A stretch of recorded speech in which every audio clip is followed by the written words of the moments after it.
everyone, and welcome to Jane Talks Real. It's Trek Tuesday, where I will be discussing and reviewing an episode of the original series, The Next Generation, Voyager, Deep Space Nine, or Enterprise. Today, I'm going to be looking at Chain of Command from The Next Generation's 6th season, or as I like to call it, that time Picard got very, very tortured. We begin the episode with Enterprise meeting the Vice Admiral at the edge of Cardassian space. The Admiral is in a hurry and kicks Riker out before relieving Picard of command. Dramatic zoom, and into the credits we go. I've forgotten how complicated the technobabble is in Next Gen, but basically this lady says the Cardassians are up to something shady, and the Enterprise is to go and see what's up. But they will have to do it without Picard, Beverly, or Worf because they're being booted off the ship, and some dude named Jellicoe will be left in charge. Wait, wasn't that those cats from... well, cats. Riker is pissed that he's not been left in charge, but the Admiral tells him tough titties, and I can't tell if Riker's really tall or if this lady's really short. Turns out, both. Ninja Beverly and Worf are training, but Picard won't tell them their mission. However, I'm super distracted by how Worf's eyebrows stick out from under his hood. Picard asks them to trust him and resets the program while his replacement beams aboard. He seems super enthusiastic, knows a lot about Riker and the ship, and implements a bunch of changes, but I'm getting the impression that he's being set up for the audience to hate him. They have a ceremony to switch captains, which worries Geordi and Will because this doesn't usually occur unless it's permanent. But I'm wondering why they gathered a random smattering of the crew together to witness it, only to dismiss them seconds later. What, no buffet? Picard admits to Jellicoe that he's worried about his new assignment because the data he has is 2 years out of date. So Jellicoe offers to launch a probe so they can get more current information. See, he's cool. He pulls Will over to find out he's not implemented one of the changes he asked for and gives him a dressing down, telling him to get right on it. With a little over 2 days until they rendezvous with the Cardassian ship, Jellicoe is handing out orders left, right and centre, preparing them for war, not the peaceful negotiations they were told about. Will and Data question the orders, and this happens all the time on Star Trek. The commanding officer gives questionable orders, their subordinates challenge those orders, and the commanding officer tells them to do it anyway. They could just save time and effort just by getting on with it. Next up is engineering, where Jellicoe wants more techno-nonsense done, much to Geordi's protest, but Data, ever the cheerleader, tells him that he can do it. Deanna visits Jellicoe and explains that the change in command is difficult for the crew, and he's very understanding, but he says he doesn't have time to baby everyone right now and puts her in charge of boosting morale. She is pissed about it, I don't get why. And then Jellicoe asks her to put her cleavage away and wear a proper uniform from now on. I think that's fair. Geordi and Riker are bitching about their workloads, and I only point out this scene because of what I like to call Star Trek spacing. I notice it mostly in Voyager, but it's happening here, where two characters are positioned so they are in frame, but their faces are so close together they look like they're about to make out. You would not have a conversation at that distance in real life. It would be weirdly inappropriate. Before Picard leaves, he has a chat to Jellicoe about Will, but he's skeptical because Riker has been dragging his heels when it comes to following orders since he took command. It's glossed over rather quickly that Picard may not come back from his mission, and Jellicoe makes it clear that Enterprise is his ship now. Wait, does Picard not get a say on whether he wants to go on this suicide mission or not? And why is Beverly being dragged along? I mean, I get Worf, he's head of security, but is Ninja Crusher really necessary? Now the shuttle is launched, Picard can finally tell his team and the audience what the hell is going on. He says that Starfleet believe that the Cardassians are developing a metagenic weapon, which is what exactly? If I Google it, will I end up on some sort of watch list? Okay, good, it's just a Star Trek thing. According to Memory Alpha, it's a biological weapon containing a genetically engineered virus capable of destroying a planet's ecosystem within days. Oh, wait. Beverly is doc-splaining it all to Worf. I should have just watched on for a few seconds. Apparently the Cardassians are working on a new way to something. Picard and Beverly are just yakking back and forth. You're not missing much. Anyway, back to the mission. The three of them are to infiltrate a Cardassian lab, see if they're actually building this weapon, and if so, destroy it. Now that bit I do understand. The trio put on their best Jedi robes and walk into a space bar and accost this Ferengi just going about his day. Picard straight up asks to be smuggled with some cargo to the Cardassian planet, but the Ferengi refuses, until Beverly starts touching up his ears. We skip over the journey and instead jump straight to them ninjaing it up in a cave, just like the training simulation. But then Beverly starts talking really loudly, and could you just not? I thought this was a covert operation. Picard mansplains something about Beverly's tricorder before Worf is jump scared by a bat, and oh boy, that ship looks like it came straight out of a Kinder Egg. They've finally gotten to the meeting point with the Cardassians, but instead of going to said meeting, Jellicoe hangs out in his office, causing Deanna, who looks so much better in her uniform, to ask him what the fuck he's doing. He's like, I'm a wolf and I'm going to make them wait because I'm the best. We're back in the caves and the team is going to have to rappel down, which Beverly is just thrilled about. And it's giving me very much Enterprise The Breach vibes, but also a little DS9 move along home. The meeting with a Cardassian is just a bitch fest, and then we're back to the caves again. Jeez, this episode is giving me whiplash. Picard is interested in this wall and orders Worf to blow a hole in it, so he sets his phaser to level 16, and wait, since when did phasers have levels? I thought it was just stun or kill. They crawl through the resulting opening, and now we're back in the meeting, and I'm getting super bored. Although Riker is sitting really casually, and that amuses me. The Cardassian spills the tea that he knows the Federation has sent a team to poke around, and straight up threatens Picard's life with a smile on his face. I can't help but think that this character should have been played by Alan Rickman, because he should be in all the things. Back in the cave, and Beverly gets separated from the other two by a rockfall, but Worf dives straight in to save her, and then she's fine, and they just continue, so what was the point in that? They find a door and zap it with a few lasers, which leads them to a trap, where a firefight ensues, and Worf kicks this guy's ass! The door starts to close, so Worf blocks it open, allowing Beverly to get through it, but then he gets shot, trapping Picard inside with a lot of pissed off Cardassians. Beverly tells Worf they have to cheese it! And Worf limps away. Picard is brought before Gul Madred, who calls him a challenge, and even beneath all that Cardassian makeup is instantly recognisable as David Warner, who was in Titanic and was also Sydney's drama teacher in Scream 2. Fun fact before Picard goes through some shit, David Warner was actually a last-minute replacement, and he's reading all his lines off cue cards over Patrick Stewart's shoulder. Good job! He starts reciting his bio and then tells him he fell right into his trap, and from now on, he will speak only when spoken to, and an unsatisfactory answer will result in death. They dump a load of truth serum in him, and Gul Madred interrogates him, with Picard telling him everything he wants to know that he has information for. Meanwhile, the meeting with the Cardassians ends poorly because what did they expect? With Smiley Steve here saying that Picard's team massacred a bunch of Cardassians, they are 100% going to retaliate, and oh by the way, they're probably going to execute Picard. Have a nice day! After they leave, Jellicoe finally fills Riker and Troy in on the situation. Then he sends Riker in a shuttle to pick up any members of the away team that might have evaded capture.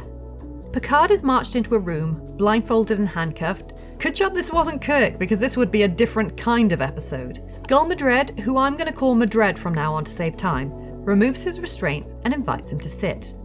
Madred tells Picard that he's a criminal and he's not going anywhere, not before he is tried and punished. But if he cooperates, the process will be a lot more civilized. He asks for the second time about the Federation's military strategy, but Picard answers the same as he did when he was under the influence of the truth drugs. He doesn't know. Madred is not happy with this answer. So after he gets two of his men to restrain him, he takes out a knife and starts stripping Picard of his name, rank, and clothing. And it's during this section that you can see David Warner looking repeatedly to his right to read his lines. He tells Picard that he no longer has any identity other than being referred to as human, and he's cuffed to what looks like a fire sprinkler and left in a precarious position. Fair play to Patrick Stewart, he agreed to be nude for the scene, providing it was a closed set. Although, if I was production, I know exactly where I would have placed David Warner's cue cards. Beverly and Worf are back home safely, and Jellicoe tells her they were right to get out when they did, and tells a dejected Riker not to bother with a rescue mission because Picard is probably dead. After a cold and uncomfortable night, Picard is taken down and Madred asks him if he's thirsty before being like, "Yeah, I thought so, cheers!" He turns on some lights and asks Picard how many he sees, to which Picard correctly replies 4, but Madred insists that there are 5. This is a reference to Winston Smith's torture in 1984, except he had to count fingers and not lights. Madred points out the scar on Picard's chest and tells him that he was implanted with a device in the night that can inflict any level of pain in any part of his body, and gives a demonstration. Picard insists he doesn't know anything about the Federation's military strategy, but Madred replies that he didn't ask, he just wants to know how many lights. Picard once again correctly answers 4, but Madred says he is mistaken and shocks him again. The smiley Cardassian puts Jellicoe in a difficult position. Picard is only legally protected from execution if the Federation admits to authorizing the mission. But because Jellicoe refuses to do so, he can only be classed as acting alone as a terrorist and can be dealt with in whatever manner the Cardassians see fit. There is a way around it though. If the Federation withdraws completely from the sector, they would have no choice but to release Picard. But with 30 minutes left in the episode, you know it's not going to be that easy. Jellicoe and Will have a shouting match over Picard's fate, which Deanna tries to calm down, but she's ignored, and Riker is relieved of duty. As the new first officer, Data looks swish in his command uniform, and explains that as the only remaining Starfleet officer with extensive knowledge of the weapon the Cardassians were supposedly building, it's obvious that Picard was set up, and they need to work out exactly what the Cardassians are up to in order to prevent an all-out war. After Madred's daughter and her pet ferret are blasé about being in a room with a tortured prisoner, Picard tells him that if she's desensitized to those kinds of horrors, she can easily turn on her own father. But Madred doesn't agree. Madred bitch slaps Picard when he shit talks his daughter, and it's time to ask about the lights again. It goes as well as it normally does, but at least Picard isn't naked this time. Geordi scans the Cardassians' tuning fork penis ship and discovers it's recently been in a nebula close to a planet that the Cardassians want to get their hands on, so Enterprise heads away from the Cardassians to investigate. Madred congratulates Picard on being so strong-willed and tells him he's free to go, but I'm looking at the remaining runtime thinking, hang on a minute buddy, I don't think so. Picard gets up and waddles his way towards the door, but he stops when Madred says he'll get the information he needs from Beverly, and oh by the way, Worf is dead. Picard takes a seat, prepared to continue enduring the torture so Beverly doesn't have to, and I'm a little confused at this point about what exactly Madred wants, because he's already said he believes that Picard doesn't know the Federation tactics surrounding that planet the Cardassians are after, so what information is he trying to obtain? The next morning, it's breakfast time in Torture Central, and Picard's egg is full of bad CGI, but he's hungry enough to eat it, and is rewarded with some water and actual decent food.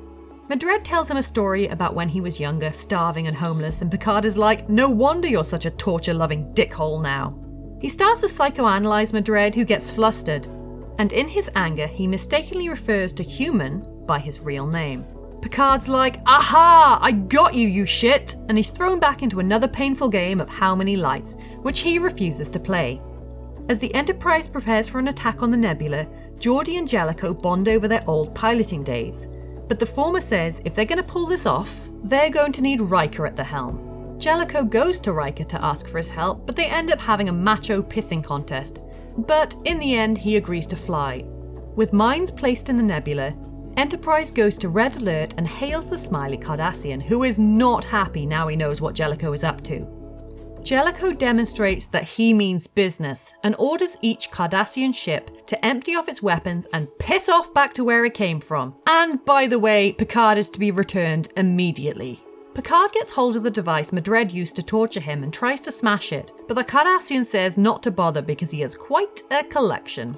He then gives Picard a choice, to continue this torture or live out a life of comfort, and all for the low cost of saying there are 5 lights. He gives his answer. There are 4 lights! And ding ding ding, that is the correct answer! You've won this fabulous prize package! A hot bath, a good meal, a change of clothes, and a one-way trip to the Enterprise. When he gets to the bridge, Jellicoe transfers command back to him and saunters off, with Picard pulling Deanna into his ready room immediately afterwards. Ooh, I like that painting. He confides in her that just as the guards came in, he was going to break and save 5 lights. Not only because he wanted the torture to stop, but also because after days of suffering, he really could see 5 lights. And that's it. So this is a good pair of episodes, but part 2 is definitely the stronger of the two. Before I get into the story, Chain of Command was too long to be 1 episode and had too much filler to be 2. It definitely would have benefited from being a longer 1-hour episode and cutting out the unnecessary stuff. Also, the back and forth between the Jellicoe storyline and the Picard storyline was just too much. Sticking with the 2-part structure, part 1 should have focused on Jellicoe and his takeover of the ship, and had the mission and Picard's capture right before the end, and then part 2 would have focused more on Picard's ordeal, with the rescue efforts at the conclusion. Obviously the torture scenes are what this episode is most known for, so to have them cut back to the Enterprise every few minutes really took me out of the feel of the story. Aside from being a bit abrupt and occasionally shouty, I didn't disagree with what Jellicoe was doing, so the crew, especially Riker, came across like stroppy and cooperative teenagers. If they had focused the first episode on Jellicoe, then they could have really made him unlikable to the audience and therefore justified the crew's behaviour and attitude. It would have also made his baller move of getting Picard released at the end more surprising and rewarding. Now on the other side of the coin, I wouldn't have changed a thing about the interrogation scenes, except for them to be uninterrupted, because the combination of Patrick Stewart and David Warner's acting abilities make for compelling TV. Warner is exquisite portraying the calm but sadistic Gul Madred, while Stewart lends a dignity to his performance that makes you feel every second of the ordeal with him. If you compare that to this, holy crap, what is William Shatner doing? No wonder people take the piss out of his acting. It's little wonder the next generation outlived its predecessor. I've also got to go back to the point that David Warner stepped in last minute because he's so perfect for the role that you'd think it was planned from the start. I can't imagine this episode working so well without him in it, or anyone else but Picard being the victim of his torture. So there you have it. That was Chain of Command. This two-parter was requested by Jamie B, so I really hope I did your favourite episode justice. So if, like Jamie, there's an episode you'd like me to cover, pop your suggestions down in the comments below or come say hi on social media. If you enjoyed this video, then please like, share and subscribe. I'll speak to you soon, and live long and prosper.